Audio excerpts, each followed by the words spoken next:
What is top of mind for you as you tackle this task of revitalizing our economic engine?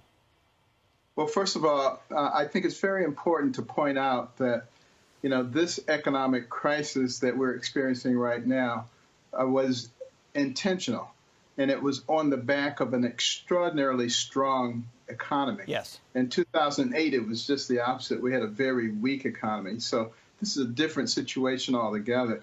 And it's very important that we not allow that economic infrastructure to be destroyed so that we can rapidly get back on that train again.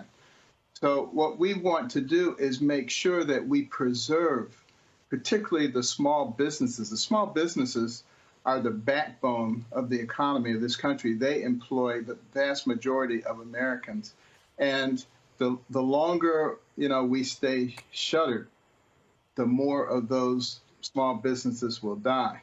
So on the forefront of what we're thinking about is how do we make sure that we preserve the viability of those small businesses. And a lot of that has to do with using our brains intelligently, not allowing this virus to completely dominate us, but in fact, how do we control it and live with it until we have the ability to completely eliminate it.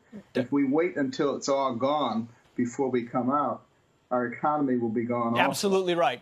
Doctor, the president has laid out guidelines and then basically said, hey, states, it's on governors to manage their reopenings. But we see protests across the country, a lot of governors taking it really slow, a lot of big states where cities have cases but counties have none.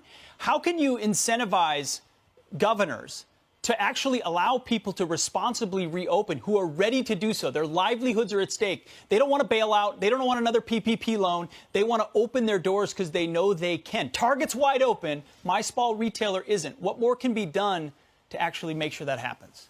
Well, I think what we have to do is emphasize data and evidence. We have enough places that are opening under various circumstances that we can look at what has happened there, particularly when people are wise enough to follow the guidelines. Make sure that you keep your hands washed, be careful about what you touch, wear the mask where appropriate, continue to maintain the social distancing.